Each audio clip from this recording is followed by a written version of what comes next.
Hi, BrenTech here, where tech is made simple.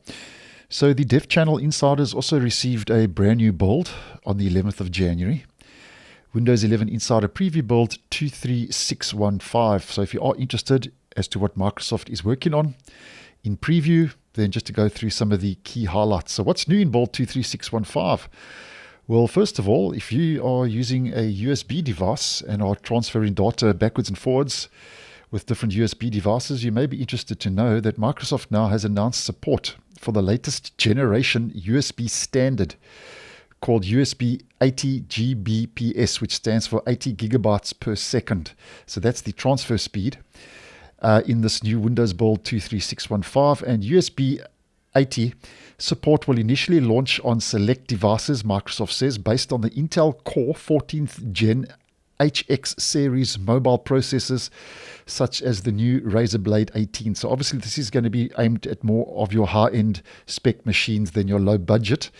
And they carry on to say that this is the first major version update of the USB 4 standard and increases performance basically by double to 80 gigabytes per second from 40 gigabytes per second.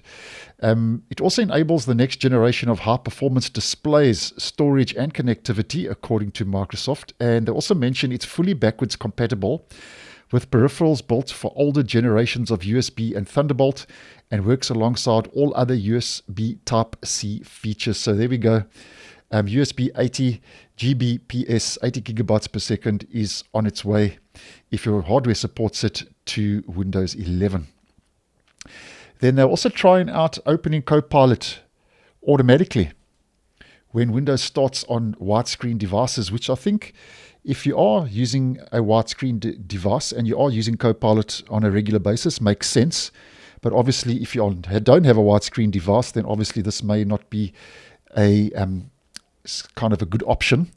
And this can be managed via settings, personalization, Copilot, as we can see. So it says when you're using a wider screen, Copilot opens automatically. But the good news is, which I'm always happy to see when Microsoft gives us options, you'll have a toggle, obviously, to be able to turn that feature on and off, which is always a nice move.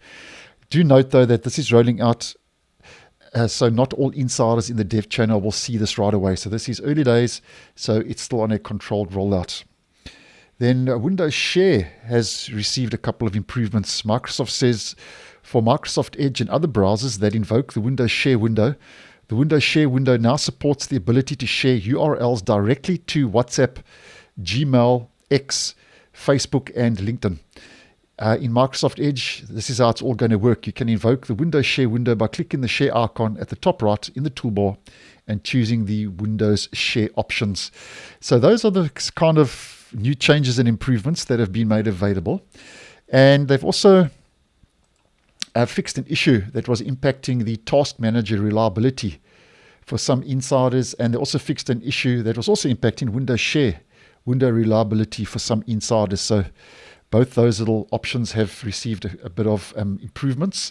And then because the dev channel is early days, there are 4 known issues, 1 for Copilot and 3 for widgets, but that's expected in these early preview builds. We will get a couple of known issues. So that's more or less, as mentioned, what's new in build 23615, and that's this week's latest Dev Channel Insider build. So thanks for watching, and I'll see you in the next one.